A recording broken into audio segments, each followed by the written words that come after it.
Presented by Ram Janaki Films.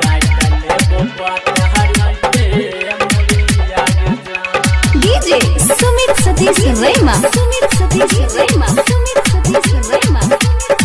Mahawati Recording Studio, Khagadia. तोरे हाथ लगाना के हमरा ठीक नहीं ले तारा से हमारो गुलिया के जान तोरे हाथ लगाना के हमरा ठीक नहीं ले तारा से हमारो गुलिया के जान रेलिया चढ़ी के गइलनी के कोरिया काटले पटहरी के मुरिया के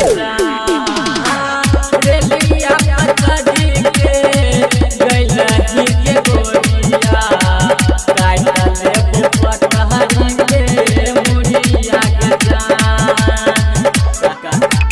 काटले पटहरी के मुरिया के DJ Sumit Satish Rema.